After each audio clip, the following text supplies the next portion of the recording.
views and opinions expressed do not necessarily reflect those of Access Fort Wayne, the Allen County Public Library, or any other supporting groups. If you'd like to produce a show, call us at 260-421-1250.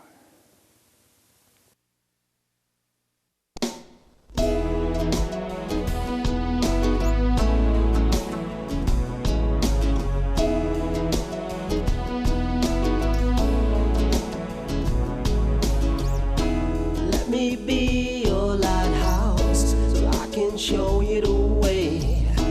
Let me be your shining light, I'll keep you from drifting away. I'm the one that makes you try when... I think, I don't do it for awards, but when the Medal of Honor people put this around my neck, I was sitting on the stage at Arlington Cemetery, and all I could think about were all my friends who didn't come home. Vincent, prominently, and but others too, lots of others. And there's a million stories associated with this project now that quite honestly are beyond belief to some people. When NBC came out for the 4th of July thing, I shared some with them, and I knew they wouldn't make the air, but I told them, I said, I just need to tell you the stories. And because you could see them just, it's part of that link to pain that people don't understand. I think incredible things can happen. Some people call them miracles, but I think just incredible things happen that are derived from the degree of grief that's involved in what's going on. People want something, they need to know something. And most of the families I deal with, I read a book one time, The 5 People You Meet in Heaven. I've read it probably about 6 or 7 times. Right. And it's a great book, okay? Because I believe, and what it did for me is it taught me that I believe what I read and what I think is that what I'm trying to do is let these families reconnect with that person. That's And there's what only I was one, going to say. well, there's only one way that can be done. And that's, through something, let's use an art word, some icon, okay, that allows them to connect. Well, what's better than the portrait? And when you do the eyes right, and I hear this all the time from people, when you do the eyes right, okay, it just grabs a hold of them, like with Sharice Johnson, just grabs a hold of them, and it allows them then to reach into themselves and connect in a way that they probably didn't know they could. Well, you got the gift. You got the gift, sir. I'm proud of you. Remember a family member one time, imagine this. I had a family member call me one time and they said, a general, actually, General Jacoby, a commanding general of I Corps, asked me one time, he says, when are you going to be finished with this project? And I said, well, I didn't know. The war has gone a lot longer than I thought. And, it's way beyond where I'm at, but I said, I'm not sure. And he says, well, I've seen a lot of the portraits you have hanging in people's homes. They're not going to let you finish as long as we're losing soldiers. And I said, then I know the answer to your question. And he says, what's that? I said, the day before someone has to draw my portrait will be the last day I draw a fallen hero portrait. That's true. You die with your boots on. He said to me, he says, you realize that when you go to heaven, how many of the soldiers are going to be waiting for you when you get there? That put a chill down my back because I had never thought of that. I've never thought of that. You know what I mean? But I have a thing I have to do, and that's what I'm doing. So you do other portraits like sports people or I've drawn everybody in the Hall of Fame for football, basketball, and baseball. Again, the Playmates, lots of celebrities, many celebrities. I see in the background a picture with a mom and her daughter or son. Is it never forget? Oh, this is a piece. This is actually a mom holding her 2 children. One of them she was pregnant with when her husband went to war. Oh yeah. He didn't come home. No. So what I've done is I asked permission from this family to let me use this piece for that. Because what I do is, my mantra is to make sure nobody forgets. I don't want anybody to forget. I want everybody to know what a Gold Star family member is. That's why I explained it earlier. Yeah. But I don't want anybody to ever forget these. This is a horrible sacrifice, a major sacrifice for somebody. It has nothing to do with money, and it crosses all borders. Okay.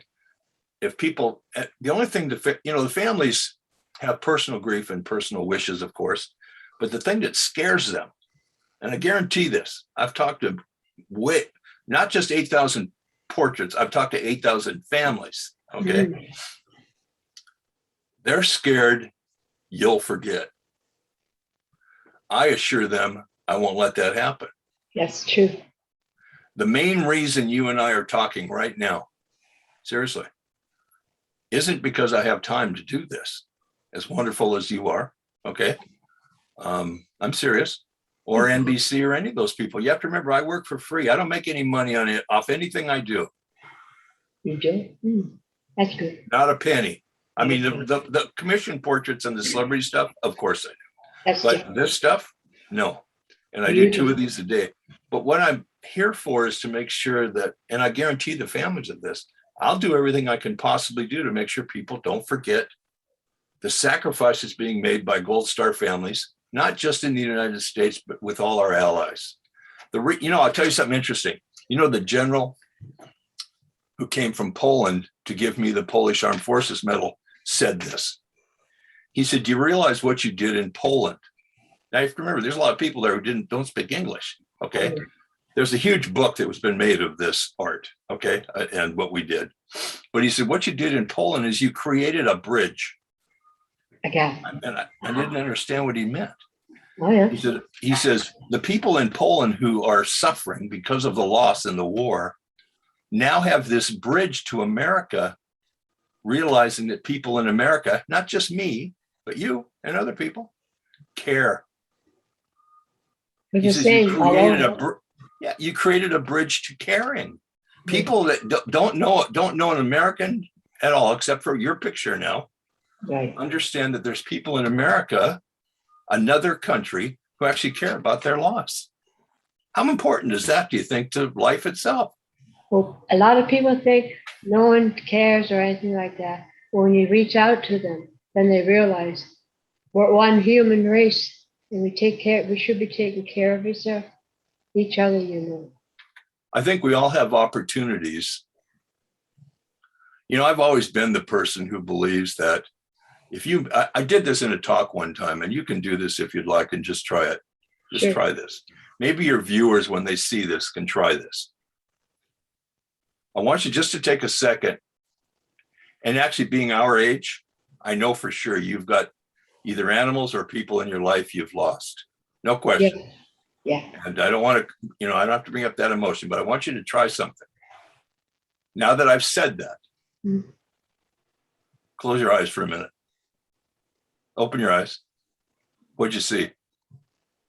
My dad. That's what I'm trying to tell people. That's how close your dad is to you. If you ever were alone and you had a glass of coffee or a glass of wine or music, or you were just by yourself and you were lonely, or you missed him, or like my wife, or misses her mom a lot. And I just say, just close your eyes, Cheryl, because what happens is they're right there as long as we remember that they're right there.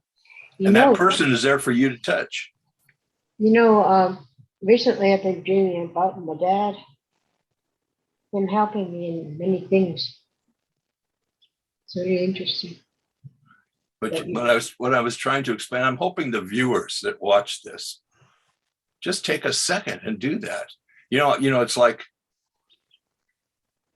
I obviously have Vincent, but I have other people in my life, Maynard and Bruce, and as we get older, this just becomes part of the cycle of life. Yeah. But it does, because they're dead doesn't mean they're gone. They're only gone. Lots of people, professionals say this, but I mean this. I live this. They're only gone if you let them be. If you close your eyes, they're in your heart. I think your heart and your mind and your memories are a plethora of possibility. as long as you visit there every once in a while.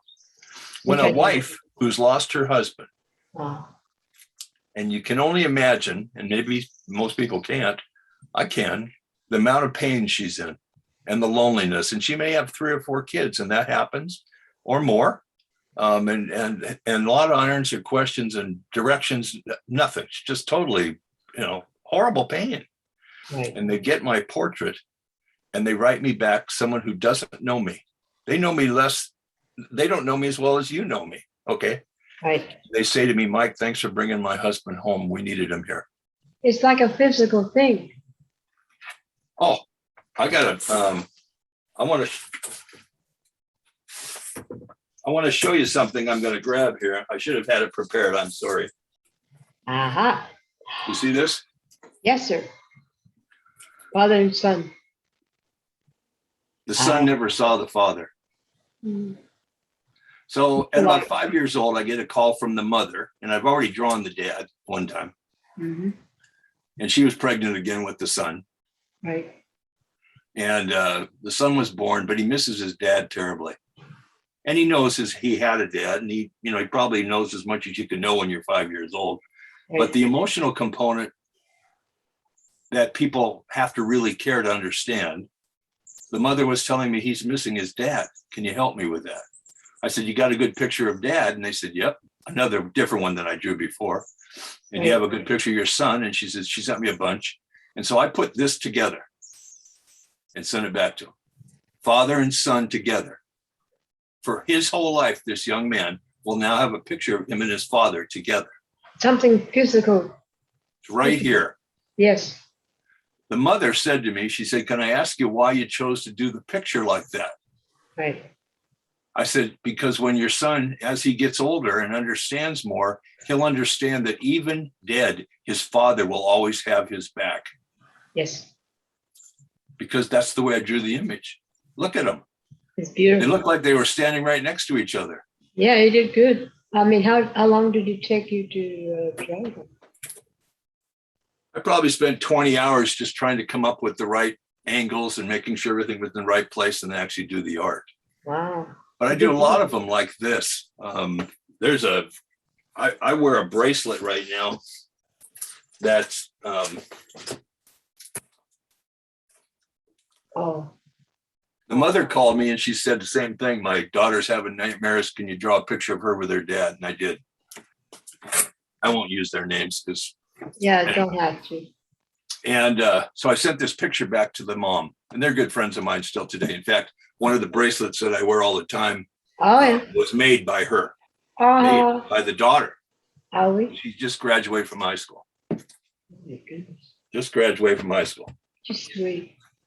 When mom saw this picture, she called me and she said, it's too real. I can't show my daughter that because she's already having nightmares. Daughter was like 2. Oh, And I said, you're the mother. You decide when she should see it. what's going to happen.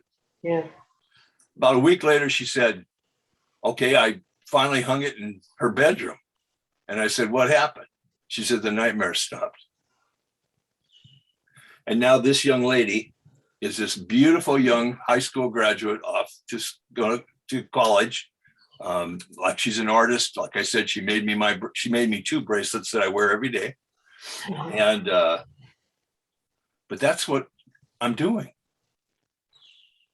So I didn't know these people. Now these people are longtime friends of mine, of course.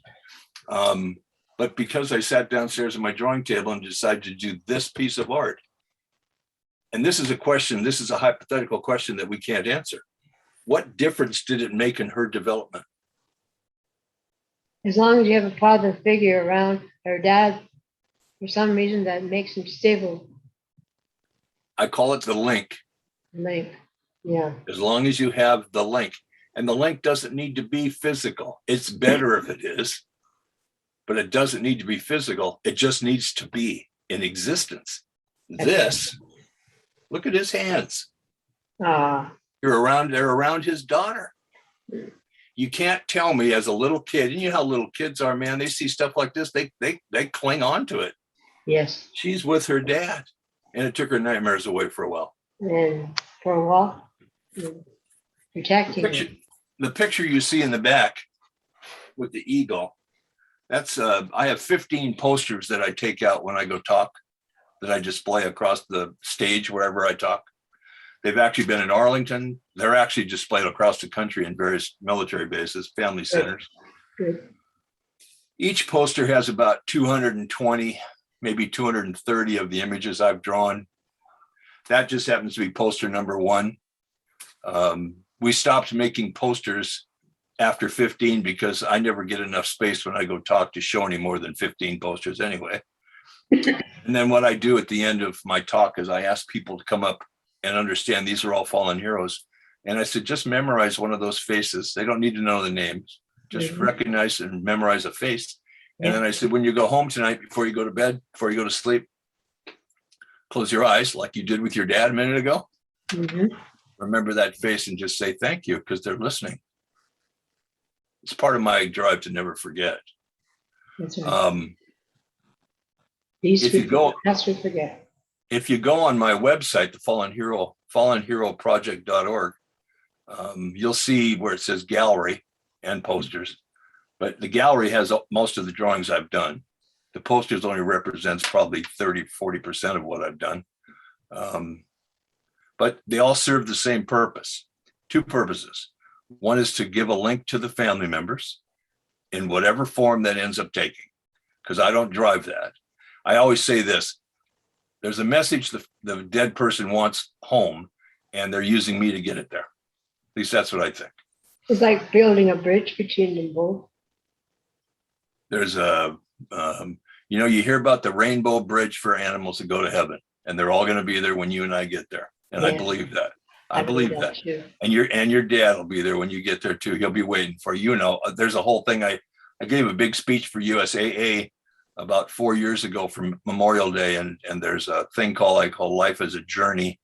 It's a longer piece, and part of that journey is that what I realized after my good friend Bruce died was that a vision that I had of him meeting all of his friends from before, they were all waiting for him.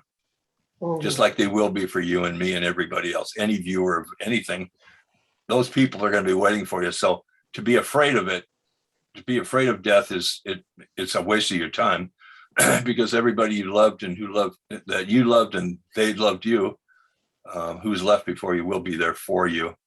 It's like going through a door to be with them.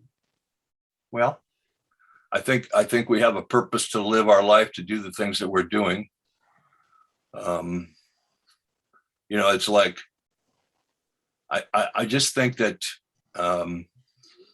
it's not over till it's over. That's right. And I know it's a cliche, but that's what it is. There are times when I'm really tired. There's times when my friends who fought in the war are really tired. And we all talk to each other and we say, it's not time yet. I have a lot of work to do. Yeah. I have a lot of work to do. So do you. God has work for you to do to help your fellow man. Well, and that's what I'm doing. And yes. I've been very fortunate to come home from Vietnam when I was there, hottest time in the war where I was at. And now I do really, it's very clear to me why I'm there. Can I share one other really nice thing that happened for me this last year? You know who Joe Galloway is? I've heard of him. Okay, there was a book out and a movie Mel Gibson was in called We Were Soldiers Once and Young. Yeah. It was about one of the first really major battles in Vietnam. Joe Galloway was the embedded reporter in that movie. Mm-hmm. And at the end, he tells Mel Gibson, who is playing the part of Colonel Moore, a real person. Mm-hmm. He says, how do I tell the story of what I just witnessed? Because he had to fight for his life to stay alive, this Joe Galloway guy with everybody else.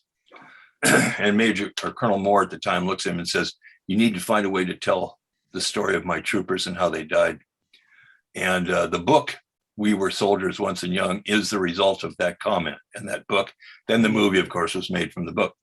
Right. But Joe Galloway is a pretty famous. We just lost him last week, by the way. He passed away. Oh, my condolences. 79, good man. 70, but he was a war correspondent. But he last year, 2 years ago, actually called me and he says, I'm going to do another book and it's going to be called They were soldiers, the sacrifices and contributions of our Vietnam veterans. That's the book. Okay. And why they did what I'm about to tell you, I have no idea. He chose 48 Vietnam veterans, he and his co-author Marvin Wolf, who they believe since coming home from Vietnam have done something significant for the country. He's chosen 48 people, right? Mhm. I'm chapter 8. Well, I'll be a sockeyed mule. I'm chapter 8. Wow. Oliver Stone is chapter 9, but I'm chapter 8. I have to get that book, sir. Yep, they were soldiers. It's all you have to do is look Joe Galloway's new book. It came out last November. So I can get it from you via email, eh? I'll get you all that information. Okay. But I said to Joe Galloway one time, I said, how could you include me in such an incredible group of 48 people? Like there was millions of us in Vietnam. And I don't mean this to sound arrogant when I said this, but Joe Galloway's answer to me was, we couldn't have this book without you in it. It's just one of those things that happens. But what that told me was that Joe and Marvin and the people they're associated with, okay, understand the spiritual part of what I'm talking to you about. Yeah, yeah. I don't just draw pictures. That's why I don't charge for the portraits that I do of Katharine Hepburn and Audrey Hepburn and Tom Cruise and everybody else. Okay. Yeah. The sports guys, everything else. I charge for those, obviously. Of course. And I have to pay my bills too. So I have to put in commission work every once in a while into my project. But the portraits that I do for, the way it works is this. If you've lost somebody in the war against terrorism, and that includes 9/11, and that includes the bombing in Beirut and all these things, your family gets one free portrait from me. That is good. One free. I don't do two free, one free, because I have so many people that I have to reach. And it's only for the war against terrorism. Even though I'm a Vietnam veteran, I couldn't possibly do what I'm trying to do for Vietnam KIAs, but I do offer other ways for that to happen. But the free ones are for this current war that's going on right now. And I don't think will ever end, by the way. Terrorism it's not going away. It's like a disease. No, and it's not going away. Yeah, but I'm there. I'll tell you something interesting. I got a nice award one time in Reno from the American Legion called the Patriot of the Year Award. And as I exited the stage and came back down through the back of the stage to meet my wife, because we had to go home from Reno, there was a World War II vet in a wheelchair waiting at the bottom of the stairs for me, crying. He just took my hand and held it. And he said, I wish there had been someone like you for my war. Wow. I've learned more about love and compassion than I ever thought I could ever figured. In fact, you saw the NBC piece, right? Yes, sir. Okay. Send it to me anyways, just to make sure I don't lose it. The thing that was interesting about that is Vincent Santinello is my muse for this project, even though he died 53 years ago. Right. And I said to his uncle in New York, I think it was just 2 weeks ago that I actually told him this. I said, do you realize that 30 million people saw us on TV on the 4th of July fireworks special on NBC? And I said, if you look at the piece, the thing we talk about the most is Vincent Santinello. And they show that image that's back there in my. Yes, I remember seeing that. That's Vincent. Wow. And we talked about him, and I said, realize this. Realize how many people know who Vincent Santinello is right now, right? Who, if we hadn't done this work, would not know who he was. Vincent is gone physically, but he is not dead emotionally and spiritually. He's sitting right here, right now. And Ralph knew that. He says, I realized that. That's why the other book too, is so appropriate, because it tells the story of who he is, the piece that isn't associated with me too. But it's like, I've never been, I don't know if anybody's ever been as clear as to what they're meant to be doing as I am. You have a clear moment and it hits you. But you and I will be friends for a long time. And I just want you to understand this. It's not easy. It's real hard. There's bad days. There's sad days. Yes. I mean, there's days when I can't, you know, my 9/11 day as a Vietnam vet was 1989. And the guy I happened to get a hold of was the counselor I got a hold of. Incredible guy, but a Vietnam veteran too, right? Yeah. And he and I still have breakfast. We still meet today, even all these years later. And I told Greg, his name is Greg Bates. I told him one time, I said, you saved my life. Of course, he has a hard time dealing with that, you know, but we talk about stuff, and his impact on me during my crisis time made me able to bring Vincent back into my life and all of the other souls that I've done since then. The ones I'll do after I leave this interview. By the time because I think this interview shows in October someplace. I'm not sure. Indeed. By the time this actually shows to the public or wherever it's going to be, Mm-hmm. I will have drawn at least 60 more fallen hero portraits.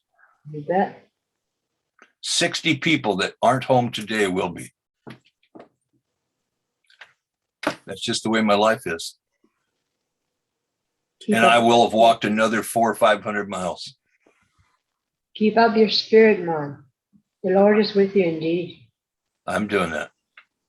May the Lord be with you. May Thank He you. keep you safely in the palms of His holy hands. God bless you, sir. There's a lot of Irish here happening, isn't there? You think? Yeah, I think. My grandfather came from Cork, just so you know. My grandparents many moons ago were from Glasgow, but they're people from Cork as well, eh? Yeah, my So, dad. you know, hey, we're relatives. I knew it. Sisters from a different mother. Yeah, we're Clan Donald of Glencoe, as well as Lenahan. Well, we were the O'Reagans when we moved over here. My dad moved to Wisconsin. Or my grandfather moved to Wisconsin, Yes. Rice Lake, Milwaukee, Eau Claire, that area. Oh my. And we still have lots of relatives back there. And then my dad moved to Seattle, and that's, of course, where I've been born and raised. So, All right. but I love talking to you. So I know. This is Patty Hunter of Patty's Page. Thank you so much, Michael Reagan. My pleasure, dear. Reagan, for being on my show. It was very interesting. I took about an hour now, kid, but it was excellent. And you had my attention all the way through. I'll send you an email with the links to those pieces that I talked to you about. God bless you now. You too, dear. You have a wonderful day. Godspeed, my love, until we meet again. You're always in my heart and every dream. Don't let this time apart give in to all our fears. God will keep us close from up above. So until we meet again, Godspeed, my love.